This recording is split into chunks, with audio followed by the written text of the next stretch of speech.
Listen, brother, first of all, thank you for coming and taking Oh, the man, time. thank you. Thank you. I appreciate you Give my hand guys. for this. It's extraordinary. Thank you guys, too. Very warm welcome just now. I called Kevin and let him know what we're doing here, and he literally didn't take 2 minutes to say I'd come. He's in the middle of making a movie right now, flew down to just spend this time with us for an hour. So thank you, first of all. Oh, no problem. Listen, this is a group of people, I think you know, is part of who matched me. So we feed 100 million meals a year in the U.S.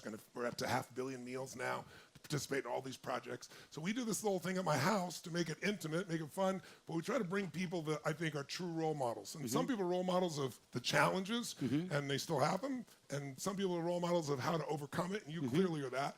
You're also, everybody here's an entrepreneur, and you're fucking amazing on it. I mean, you're a producer, you're an actor, you're a writer, you're a fucking comedy superstar. Model. How do you go from... Model. What's that? Model. A model. Model. I forgot that one. Thank you. So, but tell me, how do you go from? Tell me, you're selling shoes at one stage of your life, and you get your breakthrough. How do you go from that to, one of the highest paid entertainers in the world, man, who makes people laugh all over the earth? Opportunity. When you get dealt certain hands, sometimes you have no idea what the turn is going to be. And for me, it was always the thought. It was a thought of doing comedy, but I just never knew how. I never knew what to do or the approach to take, how to get there. And one day the suggestion came up from coworkers of, Kevin, there's an amateur night right around the corner of the comedy club called the Laugh House in Philadelphia. You should go do it. And I was like, I would love to do it. I never knew that these things existed. And when I got the opportunity to do that, I fell in love with the moment that I didn't know how to go get. I fell in love with the spotlight, with the stage that I didn't know existed for me. I didn't know it was available for me at that time. And once I found out how to get it, there was nothing else that mattered except that. It was about that and that only. How was that first time? Tell me about that first experience. First time on stage was absolutely awful. I was horrible, people. I was Did you have a set prepared? Did you go there to Yeah, play? I had jokes prepared. They just weren't good jokes. But what was good is that I didn't have fear. It didn't matter that the jokes weren't working. I was in love with the fact that I was on the stage. I was in love with the fact that there were people in the crowd that had a microphone in my hand. Every joke didn't work, but I would figure it out. The silence didn't deter me from wanting to be a comedian. I wanted to be a comedian. I just didn't know how to do it. How long? Tell us a little bit about your background with your dad, your mom, and when did you decide you really wanted to be a comedian? I wanted to be a comedian after I saw Eddie Murphy Delirious. Oh. My dad wasn't in my house that often, but when he was an Eddie Murphy fan, Richard Pryor fan. And I remember Delirious. I remember sneaking and watching Eddie Murphy and seeing my household laugh at Eddie Murphy. And the quotes would go on for days and weeks about what he said. I remember Richard Pryor albums and my dad laughing with his friends at Richard Pryor and the things he said and how true they were and how he was a bad man and they loved him. And what I found is that comedy brought my dad and his surroundings together. So for the dark moments that my dad had in his life, which were a lot, the memories that I have that are all positive are associated with comedy. They're associated with laughter. Wow. So at a young age, I saw the power of laughter. There was such a negative cloud over my home that when I got to see what laughter did, it made me embody just that. So I wanted to bring that, not just to my household, but to people. So I became the class clown. I became the funny guy day in, day out to my mother, to my brother. Your mom was really serious, right? My mom was very strict. Tell us about that. And were you able to get her to laugh? I made my mom laugh, but my mom she's just a no-nonsense person. It would be a couple, then it'd be, boy, get out of my face. Go sit your little ass down somewhere. It wasn't too much. What I love the most, though, is that there was a high level of support from my mother. Yeah. There was always support. There was never a negative tone of what I couldn't do. It was always whatever you put your mind to is what you can achieve. So when I got old enough to make the decision and say I wanted to do stand-up comedy, it wasn't met with negativity. It was met with reinforced positivity. That's and beautiful. There was a timeline that was given to make it work. And if I didn't, I had to go and do what she suggested. What was that? It was a year. I had a year. I had a What year were to you- figure what it were you out. gonna have to do what she suggested? What was I had that? to go to school. I had to go to What'd you do? school. To study what? It didn't matter. She Didn't wanted matter. me in Just had to go school. back to school. Yeah, I wasn't the best student, people. I went to community college for 2 weeks. Failed several tests at that time. Self-esteem was low. You seem to have done okay in spite of that. Yeah, I mean, I did okay, but don't go Google my SAT scores or nothing after this. It's extremely low right now. Okay, Your mom was the largest influence on you, it sounds like. 100%. Yes. And what did you get from your mom most? Drive. My mother was a woman that was never content. We were talking downstairs, and I told you, I said the one thing that I've taken from my mom that's just it's branded in me. It's you get one life, and out that one life, you're only going to get out of it what you put into it. And information is free. That's what she always used to say. There's so much free information. She stayed in school. She always wanted more. She wanted more degrees. She just wanted to learn. And our biggest fights came with me not wanting to learn. Naturally as a kid, I wasn't that great of a student. I didn't care for school. I didn't want school.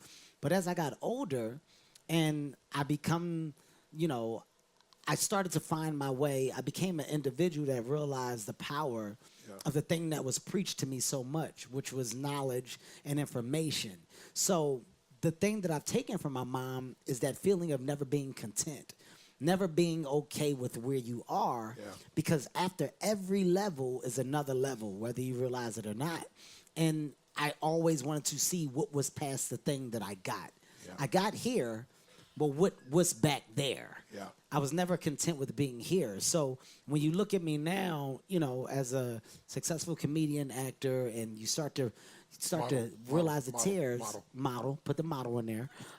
You look at producer, you look at writer, you look at network owner, radio channel that I own, author. There's so many things that are acting as olive branches to a tree, because I realized that tree just grows. It doesn't stop growing. A tree only stops if you choose to say, I'm not watering anymore. But at the age 40, I feel like there's so much more water that I can put in this tree, and so many more things that I can have hang from my tree. And that comes just from my mother's ability to reinforce. And what you think a child isn't receiving, he may not be at the moment, but at a later time, the light bulb will go off, and it's, oh shit, that's what that was about. My lessons that were taught to me at the young age of 14 through 18 have clicked in at the age 24 to now going on 40. This is when I realized all the work that she put in and what she was doing. The imprinting 100%. had the impact. 100%. She passed in 2006? 2006, yes. She passed 2006. What was that like for you? Because she was such an influence in your life, and I heard that she didn't talk much about your comedy, if I heard this correctly, but you found all this material that she'd been collecting. How did that touch you? My mom she was a very religious woman. So a little fact about my mother is that she never came to any of my comedy shows when I started. Wow. Even if things were going good. She never attended a comedy show, never. And it never bothered me because she supported me, but she didn't like the environment. She didn't like alcohol. She didn't like smoking. She didn't like cuss words. So she never went. And I was okay with that because that's not what she is about. But she would always ask how it went, always wanted to know if it was still the passion that I felt that it was for me, and if I was going to go through with it. We had conversations about it. When she passed away, we found a box, and my mom had clippings and memorabilia from everything that I've done in stand-up. Wow. So though she was never there present, she was aware and gathered all things that her child did that acted as inklets of any type of success. As minute as they may have been, Kevin Hart's little flyers that were in a newspaper, she clipped it out. She saved it. The things that were in the neighborhood that may have been on a local restaurant or a cashier's check casher place outside, you would see the clippings. All of my hustle and bustle, she tracked. And I think to me that was the most amazing thing. What did it mean to you? That was my nod from an angel that acted as what you don't know is sometimes better. Yeah. Sometimes it's better what you don't know, because finding out is going to do more than it would have been when I had have known. if she had have attended those shows, Yeah. and I find that box when she passes, Wouldn't mean as much. it's not the same thing. Yeah. But the fact that I found it after the fact, it was the biggest, like, oh my God. Yeah. Like, Did you feel her love in a oh my different way? God, 100%. You know, Wow. and it made me feel like the support that she gave was even bigger. And now as I achieve the success, I don't feel like, damn, I wish my mom was here to see it. I 100% know that my mom is witnessing it at the highest level and that there's a constant applause and pat on the back. So there's never the feeling or void of missing or not being present. It's a great Because she's gift. here. A great grace The, in your life. the best. Yeah, I got really tons of stories about my mom that will blow y'all away. Tell us another one. Tell us one that touches you. The real one that's famous. I told when I did Oprah. This is I couldn't pay my rent. I couldn't pay my fucking rent. I was living by myself. Stand up comedy just How old wasn't would you cutting it. I was 8. I was 19, and my half of the rent was $400 a month. Yeah. And I just didn't have it. And I was like, Mom, look, you said you were going to help me while I was doing the stand-up. I know I was trying to do it myself. I need your help. They're going to evict me. And she was like, read your Bible. Wow. And I was like, I read the Bible, but the notice is on the door. Like, they're gonna evict me, Mom. And she was like, talk to me when you read your Bible. And I'm like, all right, whatever, Mom. A couple days go by, they're changing the color of the notice. The notice is now, it's shifted to pink. This is serious. That's right. You got 3 days pink, now. The pink means it's real. Mom, they're going to kick me out. I'm serious. I need the money or else I'm not going to have a place to live. Did you read your Bible? Yes. Then if you read your Bible, then you wouldn't be talking to me. Mom, this is not the time. Then you didn't read your Bible. Back and forth. I get off the phone. I'm frustrated. Nighttime comes. I'm in the bed. Open up the drawer, and I was like, let me read this damn Bible. Let me just read the damn Bible, man, so I can really tell this woman that I read the Bible and be honest about it so she can help me. I open up the Bible. The rent checks for the rest of the year fell out the Bible. Oh, They had always that's been in the awesome. Bible. It's a true What a story. So beautiful way. literally for every month of that year, and I had missed months where I had to scrape and find, it was always there. And her biggest thing was, don't lose your faith. Wow. Keep faith. Read the Bible. So from that day on, That's magnificent. that's when I started reading the Bible, and then I had to go to her. She was like, "Your ass been lying to me all this time about reading that Bible," and I was like, "Yeah, I've been lying." She's like, tell me one more story about her, because she's such a beautiful soul. Man. another one, another Because story. you're also giving us some parenting cues here. No. too. This is all real stuff. Yeah, I get it. The other one is when she was at her sickest. You know, my mom, she passed away of ovarian cancer, and the thing about my mom, like I said, she was a very religious woman, so she didn't tell us the severity of the ovarian cancer. Me and my brother found out when we were seeing her, things were just changing. Like, she wasn't looking good. So we had to basically drag my mom to the hospital. And we found out then that she was trying to take care of herself naturally. She didn't believe in doctors. She didn't want medicine. She didn't want drugs. It's just not what she was about. Yeah. By that time, of course, it was too late for the stages that she was at. And the doctor let me and my brother know, you know, at this particular time, it's terminal, you know. Yeah. Unfortunately, you're going to lose your mother in, 30 days. It was a short amount of time. shit. And, it hit me and my brother we're shaking up. We're like, God damn. He's like, we should talk to Mom about it before the doctor does. I Yeah. feel like it should come from us. And we went to talk to my mom and tell her what the doctor said.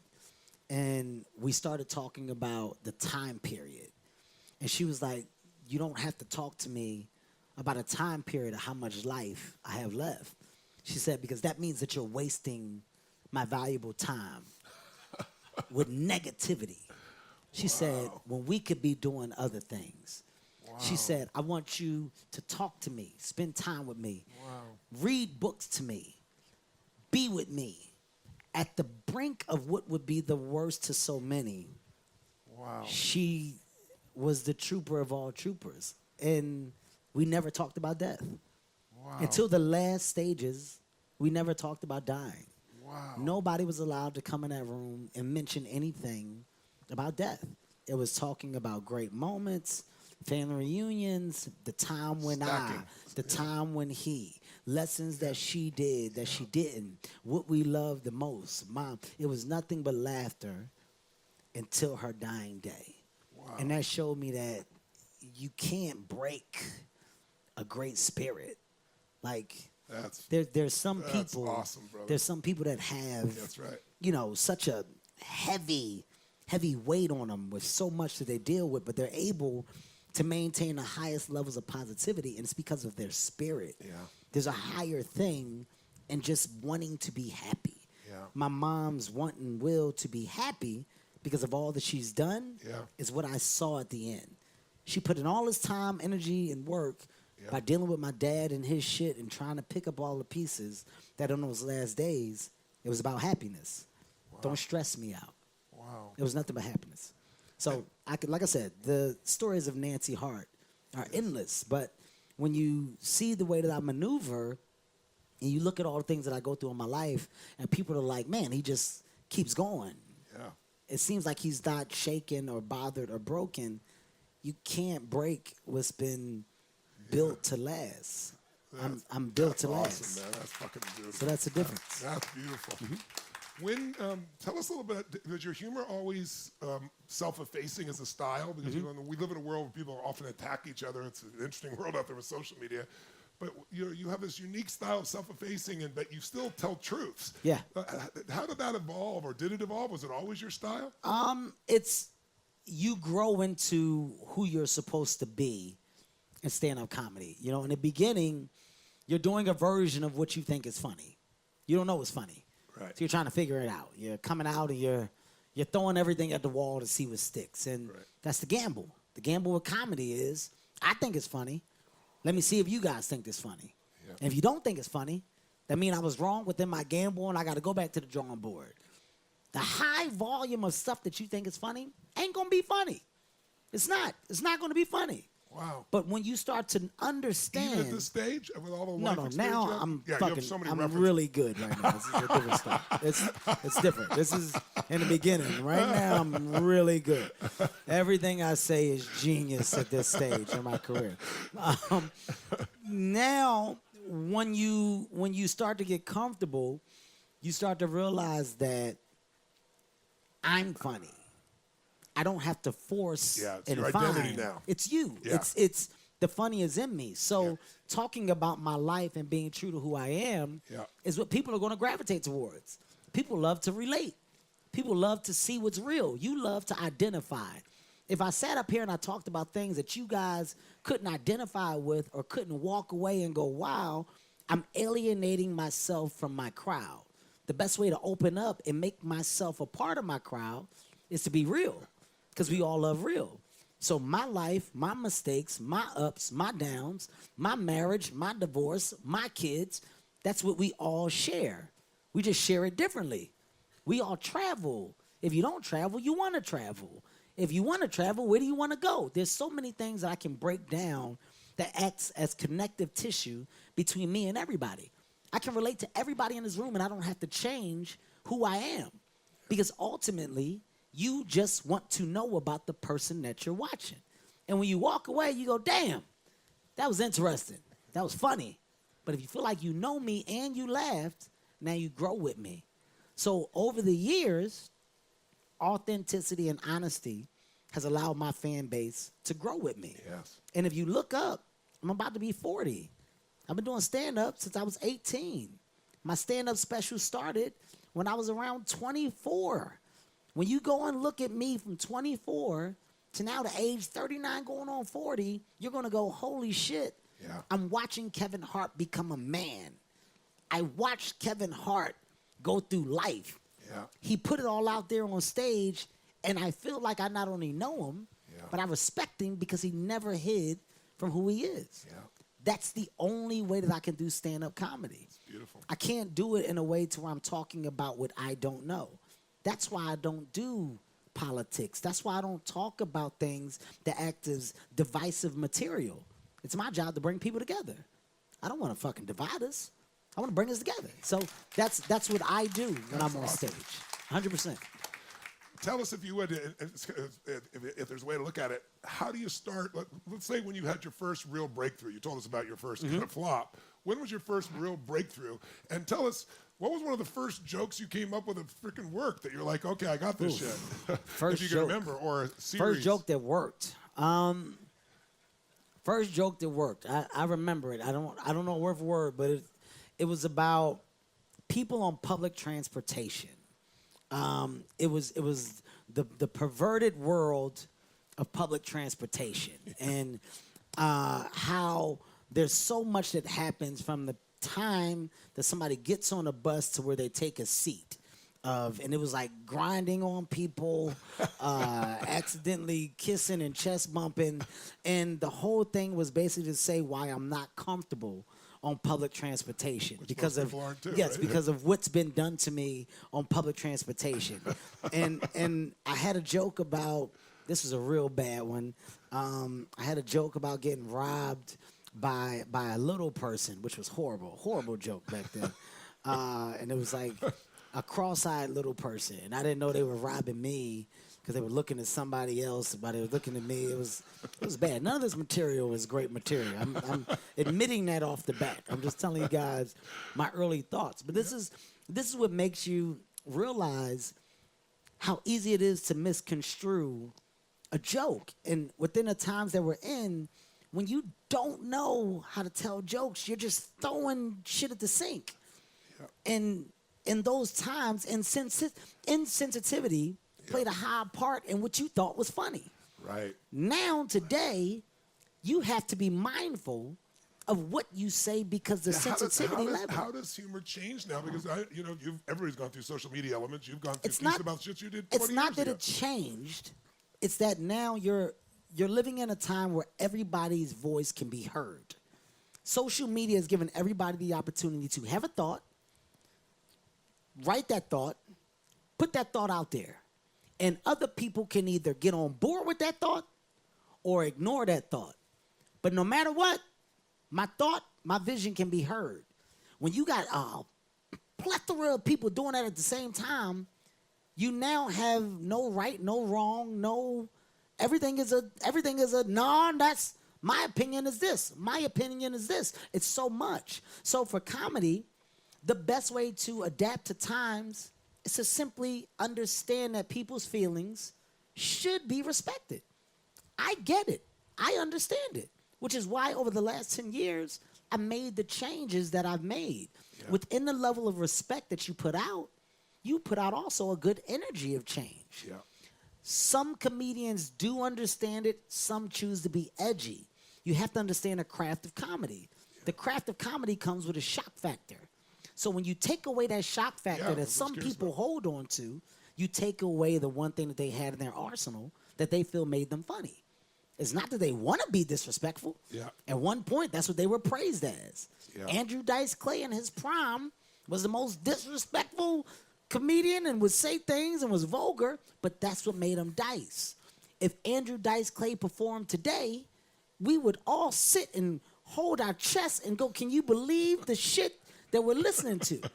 Because of the times. So he would have to adapt and change to the times, like we all have to. Yeah. And it's not a bad thing. I welcome the change. I welcome the fact that, hey, within time, there should be change. Yeah. There should be respect. But you also have to also be real. You got to be real in understanding that the only way to get to the point of change is to understand the mistakes that are made before the change. Yeah. So I'm a person that can raise my hand and go, I made a lot of mistakes. I did a lot of dumb shit, but I've learned from it.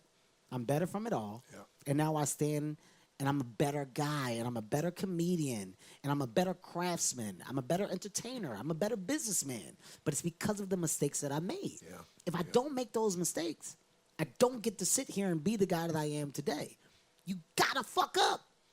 You have to fuck up. You have to take risks or you never find what works. I call it fucking up. You got to fuck up, man. You have to. And it's like I want people to understand that it's okay. It's nothing wrong with fucking up. As long as you learn. You have to learn from it. Like I tell my kids all the time, you're not going to be straight A students all the way through school. It's not going to happen. I want it to happen, but when it doesn't mean that you're a bad student. It means that on this particular test, they threw some curveballs at you that you just didn't handle correctly. Yeah. How do we accept this, learn from it, and then handle the next test better? Yeah. If I got to the point where I was unrealistic and I go, you didn't get another A, am I being real? Yeah. Am I being true to what I know and who I am? Am I really giving good lessons? Or am I allowing my kids to understand and grow? Yeah. I want them to understand and grow the same way that I have. And in any and everything that I've done in life, I can tell you guys, honest to God, I have learned and grown. That's the dopest thing about being authentic. I'm real enough to say when I'm wrong. I'm real enough to go, yeah, I get that. I learned some shit from that. Yeah. I'm better because of that. Yeah. But I'm also real enough to say, as people, we all need to take one step back and go, perfection shouldn't be it shouldn't be something that's expected from each and every single individual. No human's going to deliver it anyway. You can't do it. Yep.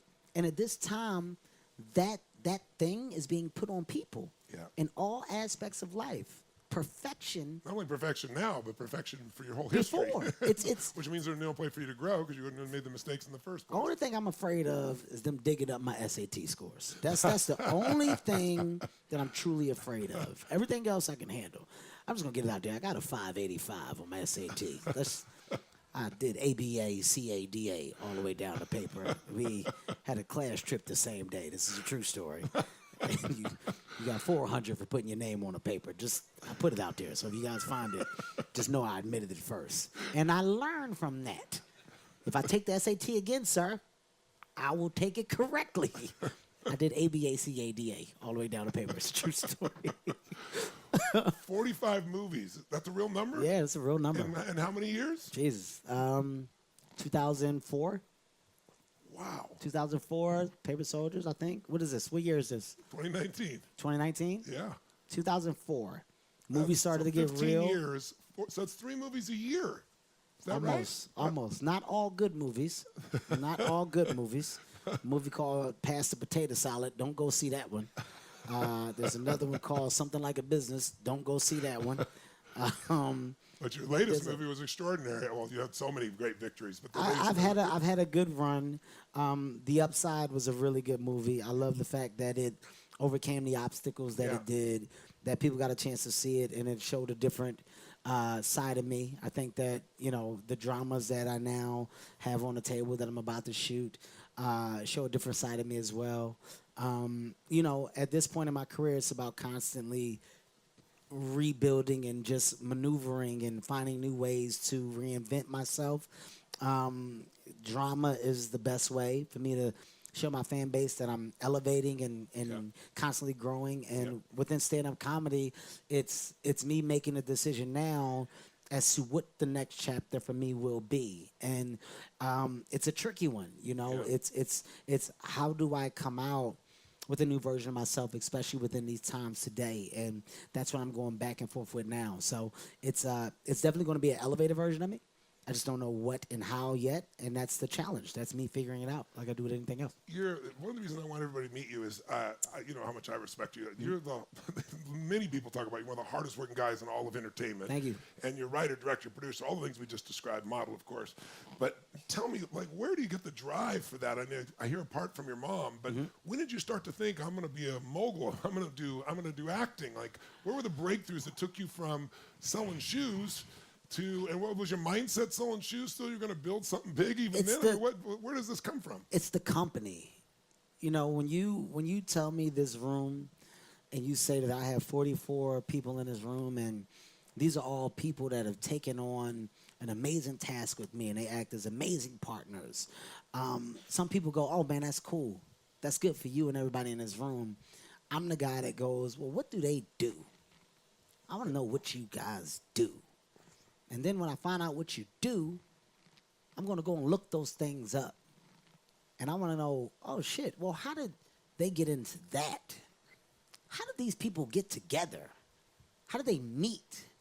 More importantly, why are they all so keen on doing amazing shit? I don't like not knowing.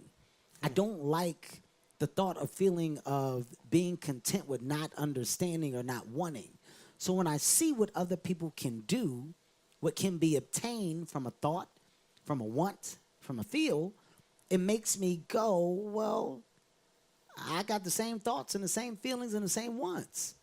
I don't have what these people have.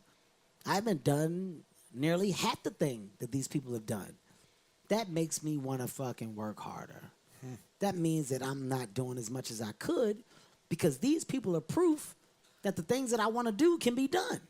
I'm not looking at one person that got lucky. If I'm looking at 44 people that are doing amazing shit, why aren't I number 45? When I look and I sit in a room and I'm with Oprah and I see Hove and I see Jeff Bezos, I don't sit in awe. I sit and think to myself, look at where they came from and look at what they are now. More importantly, look at the impact that these people have on the world for real. There's a major impact that comes from individuals. That impact can be an impact of change, positivity, feeding the world. It can be so much more that you never sought out to do. I sought out to be an entertainer and a comedian. I didn't think that I would get to a point where I got 170 million people at the click of a goddamn button. You don't just use it to promote. What I love about what you do is like, we played a little video here where you're talking like, hey, I've been feeling this way today. I'm feeling down, but then I remember my gifts, and I remember what I'm here to do, and I'm here to light people up. Yeah. I mean, you deliver messages where people see into your life. Tell us about that. How has that affected your career, the way you use social media? How do you think about that? Because you don't just market. You let people, inside to see what you really feel. You let them behind a curtain, and it goes back to saying, I didn't expect to be able to have that type of access. And when you do, you're now putting a different definition on your purpose.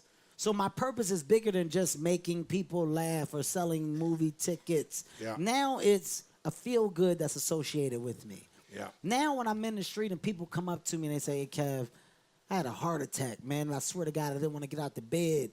But something about what you do and what you say made me get out the bed. I've been trying to get in shape. Hey, Kev, my kid, awesome. I lost one of my kids, man. I was so down. But, dude, I see the way that you attack every single day, and you make me feel like there's something else for me in life, and I'm starting to feel better. When you start to realize that you have a different purpose, that you're reaching people differently, that people give you a different level of energy because of what you put out, they're giving it back to you. Yeah. You now go, oh, shit, I'm making an impact. Yeah. I'm making an impact. Like, there's a bigger thing that I can actually do here. Yeah. There's a bigger reach. Yeah. There's more that I'm adding to my story. And for me to have 3 kids, if my kids can walk away from it all and go, yo, our dad did so much for so many people, that's bigger than saying our dad was so famous and so funny. That's awesome. That's the difference really for me. That's what I'll say. And that's where I'm envious of you and what you're doing. It's because the success is one thing, but the success has now molded and shaped itself into a machine that's for people. You're helping people, and there's a high level of story that comes with your name that's different from the amazing motivational speaker and the guy that fills a room with inspiration. He's also creating change. Yeah. That's the difference, and that's what I want. So I'm not content with not having that. Where does that come from you? Because I know where it comes from me. Where does it come from you, that desire to go so much more? Like, you want to make people happy. You want to light them up. But now you're penetrating the way they think about fitness. Mm-hmm. You're penetrating the way they think about being a parent. I mean, you're really producing that change. When did that trigger happen? Has that always been there? Did you always want that, or did that get triggered by something? I think you fall into it. I don't think, yes. I think that it starts to happen, and then it's something that you fall in love with by seeing the progression. You see an opportunity to step into something, and you attempt it, and then you go, oh, shit. Yeah. This is actually pretty amazing. Yeah. Hey, man, we're going to raise money, and we're going to give 1,000 kids a Christmas over the holidays. Yeah.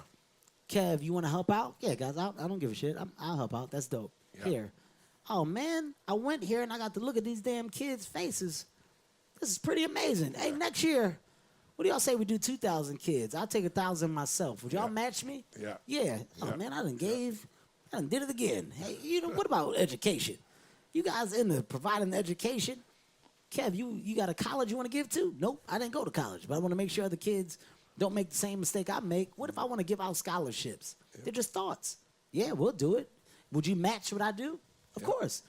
I send kids to That's college. your strategy as well, matching, because that's why That's everything match, I do, I want match. to double it. Everything I do, Match. matching. If I'm Double the putting up, impact. I feel that the people that are coming and stepping up to the plate should at least be able to put up what I put up. Last year, I sent 60 kids to college for free of education. The year before that, we did 30. So this year, it's trying to do 90. I'm adding 30 every year, and I've been doing it with the United Negro College Fund, and they partner up. They just match what I did. So last year, I put up 600,000. They matched it. The year before that, we did 300,000. So this year, it'll be me trying to do 1.2 and seeing what we can do. But it's trying to double and grow, and then it becomes something massive. But I got that from watching Oprah. Oprah sends all these kids to school every year, free education. She just gives it out. Wow. And I was like, it's so dope because it's an impact that she's making. How do I follow a trend but make it my own? And it also changes these kids' lives in the 100%. future. You have a bigger I'll impact. match you for 600,000 this year. How's Jesus that? Christ, Yeah, wait a minute. yeah, let's Don't do that, jump brother. out there. That's right. No, that's unreal. Yeah, no, we'll Hey, do it. Terry, write that down. Don't let me forget that. Please, we got that. That's coming out. No, that's unreal. Hell Yeah, yeah. I'll do it for sure. I would love that. I'm doing and- medical school for some kids, but I'd love to do it in the way you're doing it, and I'll match it right along with what you're doing. I think what you're doing is just My beautiful, biggest man. thing is about within the urban community, what I found is that a lot of things just come from lack of knowledge, lack of understanding, lack of opportunity. And when you know that and you understand that, there's a lot of real anger behind it, but not efforts to change it. So it's not something that you can change overnight. It's something that you have to make the baby steps to basically help and motivate others to jump on a bandwagon that you're creating. So sending kids to college from these communities is one. I was talking to you about what I'm doing with Chase Bank now, which is basically it's called financial fitness. And we're educating the urban communities to understand more about money and how money works, because we feel that that's where a lot of the mistakes come from. That's where a lot of the downfall comes from early on in life, and simply thinking that debt is okay. And thinking that it's all right to start out behind and not knowing. So me being a person that came from that environment that has fucked money up, not done it correctly, now is at a point where I've done it right. I understand it. I now want to educate and give information authentically that can be received based on where I'm from and what I've done. These are the things now that I'm realizing that my platform has put me in position to do. So the higher level of change that I'm able to really make an impact for is now what I'm doing. So with you doing that, it makes it more valuable, and it shows that my efforts are all paying off. That's And really I dope, told him man. already, we're going to give you Unshakables for as large a group you want that book. Huge. So it'll be one tool. You're going to need more than one tool, but I hope it'll be helpful for Thank you, man. I appreciate it so Tell me much. something. How did you become this mogul, dude? Man, how did you go? You have no business background. No I don't business either, but- background. So how do you go? How have you gone from that to this gigantic platform? Mm-hmm. Like you've invested in yourself. I heard you put up $10 million on Mm-hmm. your one of the first film tours that you did. You put your ass on the line. Most people don't do it. Most people are looking to do their gig and get a little royalty or something. Why is your mindset different, and how did you become so successful in business? Well, the one thing that I'm most confident in is me. So I'm going to lose on myself. At this point, it was where I knew that I would get a positive outcome and a good return on my investment. I 'Cause you wanted knew you were to. betting on you. I knew that I was betting on me, and I knew the You potential find it. of my project and what it could do. The biggest reason for my entrepreneurial drive right now is by being a sponge. When you're around other entrepreneurs and you see what the benefit of a creative mind is, it sparks yours. The only way to really get to my goal, if I'm trying to become a billionaire and I want to take that money and throw it back into several communities, I have to surround myself with other people that have that same mentality. And have done it. And 100% independent. And the one thing that I figured is that everybody has, it's not just one thing. there's several different things. There's several chances. There's several ideas that you're throwing things at. And out of those ideas, you find a great group of people that you can surround yourself that can help you possibly position yourself in a way for these things to work. Yeah. It's not done as an individual. It's done as an individual that gets a great team around them that can help bring your ideas to a reality.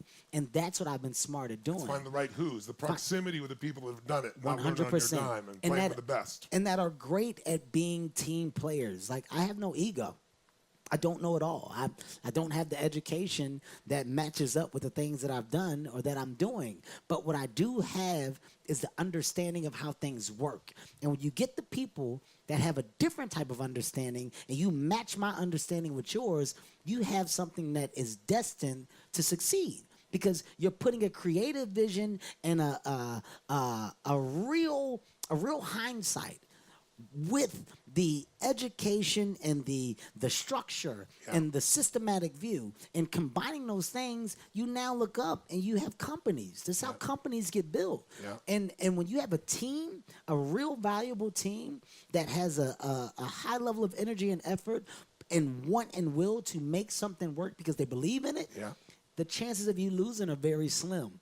I've been lucky enough to work with great people, and I credit my team every chance that I get, because I don't get here by myself. I get here with people that help motivate and push and stay true to the course that we all are on. So from Heartbeat Productions to Laugh Out Loud to Sirius XM to right now my book publishing company to I can say me right now with my newest one is to start my own audio book lane. Like, I'm noticing that within audiobooks they do amazing, but they go to one particular place. You have audio and you don't really have there isn't really anything else out there. So what is something else that can act as a competitor that can engage and do the same thing? And if there is something, who acts as your catalyst to make people aware that it's there? So I'm a person that can do that. I'm a person that can springboard ideas based on my knowledge and also my fan base, my social media. My social media whole platform that I've built allows me to do things differently. I can also say that right now within fitness, I'm launching. How does you keep your energy so high? I mean, your energy is part of your signature, right? What, 100%. For everything. So where does that come from, and how do you maintain it in sports so everybody knows you work your ass off, man? I can't do what I do and not be in shape. We travel a lot. We're up all night. We're doing shows for hours at a time. You want to give the greatest performances that you possibly can. If you can't breathe, you can't do it. If you're huffing and puffing, if you're weak or you're in the hospital or you're sick, you can't do it. Your shows don't last. So you're up at 5:30 in the morning every morning working out? I'm at 5:30 in the morning. Every day. That's nonstop. Awesome. That's awesome. Because of the dedication I put in physical fitness, I'm now launching my physical fitness health and wellness line. So we just launched a multivitamin called Vita Hustle. After that, we'll be doing amino acids. We'll then be doing organic protein. Literally, you're going to see me lay out strategically something that people believe because they've seen how much dedication I put into it. I don't just throw things at the wall, because everything that I do should coincide with my life and my lifestyle. So from XD, those are weights. I'm big in the gym. Everybody knows that. So now I'm investing into weights and into how weights are built and last. So you're going to see a lot of me in that realm of business. You're going to see much more of me over there. And it's because that's where another passion is. And I think that's where I can get an extreme following in return. You and I talked about, we both have thought of our lives in long-term, 10-year chunks. You were talking about your 10th special. Tell people how you think about life that way in terms of, you don't look at this right here. You're looking at the long term. My special right now comes out in 2 days on Netflix. Gotcha. Shameless plug. This is number 6. The goal is to get to 10. The reason why I want to get to 10 specials is because that gives you 10 chapters of my life. Like I talked about earlier, I'm allowing you guys to watch me grow and progress into the man that I ultimately want to be. So when I get to special number 10, you're going to see me at age whatever. You're going to see my kids at age whatever, possibly grown with kids, without kids. You're going to see me now retire and do whatever. There's going to be an amazing punctuation on me in comedy, and you'll get to say that you witnessed from the bad to the good because I put it all out there. And at the end of it, there's going to be a tenfold series that basically says Kevin's life in a nutshell. And all my stand-up specials go together. So if you look at the names, it's basically a big game that I'm playing that nobody else is aware of. You got Grown Little Man. That's because when I first started, I felt that I was grown, but I was little, so nobody believed me. After Grown Little Man, Seriously Funny came. The reason why I named it Seriously Funny, because I was serious about being funny. This is my career. There's nothing else, guys. I'm very serious. I'm funny. So trust me, I'm not doing anything else. At Seriously Funny, Laugh at My Pain.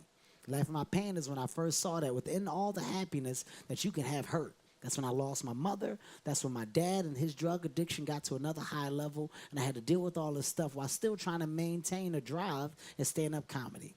After Laugh at My Pain, that's when Kevin took that hurt and didn't know how to deal with it, so I started doing stupid shit. That's when the next special came out called Let Me Explain. I had to explain all the stupid shit that I did because I saw you and you saw me go through what was pain. And then over the next year and a half, I did things that I had to explain. Now that I've explained, everybody was saying, what now? We've heard him say why he did the things that he did, but what is he going to do with his life now? So I named the next special, What Now? After What Now, I'm back, highest of high. I've regained my composure. I've let all that emotional baggage go. Career is out the window. Movies are great. I fucked up again. Irresponsible. What did I do? Irresponsible things. So right now, you get to see Irresponsible. Right now, it's been a year and a half, year and 8 months, going on 2 years, since my last act of irresponsibility. So now going into the next special, it's about going from irresponsible back to responsible. But what are the things that are going to justify me and my responsible behavior, and what separates this from Let Me Explain? So this is the growth and the drastic change that you're witnessing, but the titles really coincide with my life at the moment. So by the time I get to special 10, I don't know what the title is going to be, but it's going to be a closing chapter on me and stand-up comedy because I'll be done giving because I will feel that I gave tempo all. going, you'll have that shit done by the time you're 50. What Well, are you yeah, going to do the next 50 years? hopefully it's before then. I wanna sit down when I'm 50. I need to sit my ass down. Hopefully, hopefully, fingers crossed. That's great. Tell me, who was your role models growing up, and who do you really respect in comedy today? Who appeals to you? Today, I mean, there's a list. Dave Chappelle. Yeah, he's incredible. Dave Chappelle's unbelievable. Jerry Seinfeld, an amazing friend, mentor. Chris Rock. Yes. Unbelievable. Who else can I say today that I really watch? Bill Burr. Bill Burr is very funny. Oh, yeah.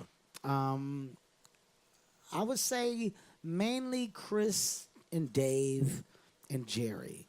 I like the fact that Jerry Seinfeld, you guys don't even know when a Seinfeld show is. Like, you have no idea what Seinfeld is doing, Yeah. but he's never stopped. Yeah.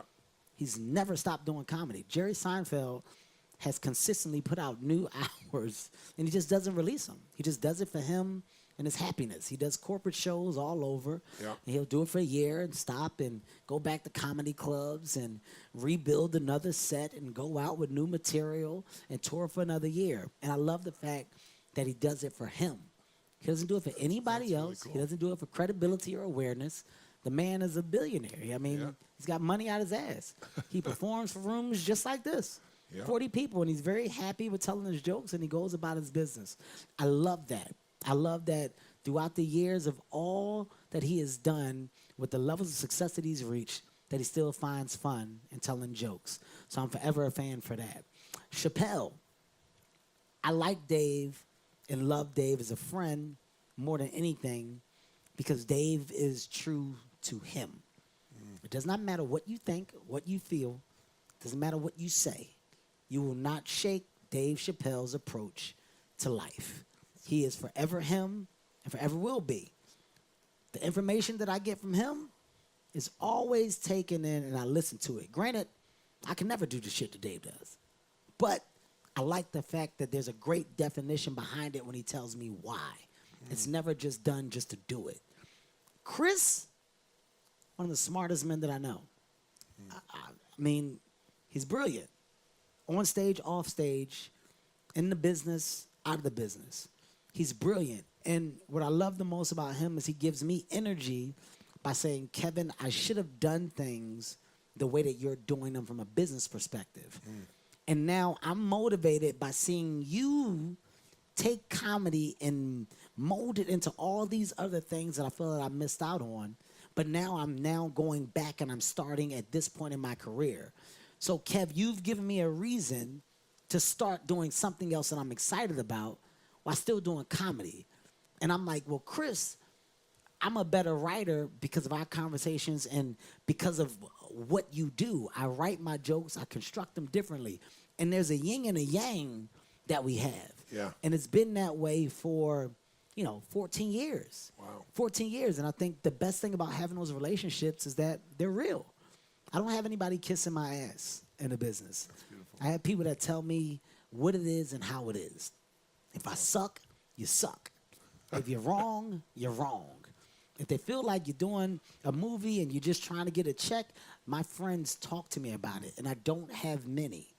I don't have many that I have that relationship. And from a comedy perspective, those are the three that I really value and hold on to.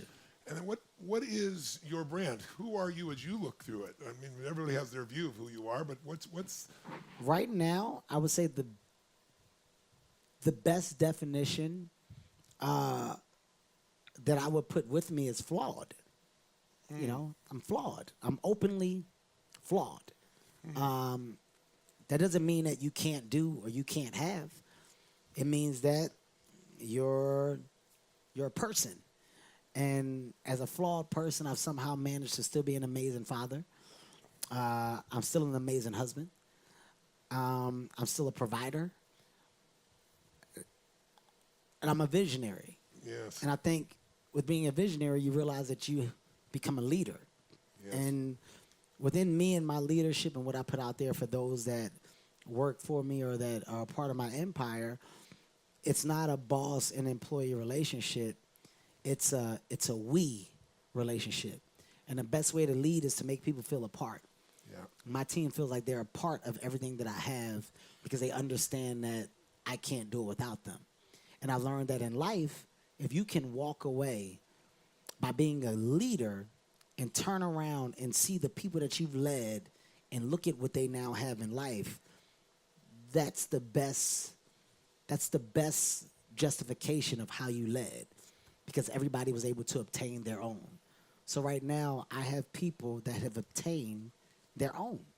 So I would break it down to a flawed family man that loves to lead and see his people win.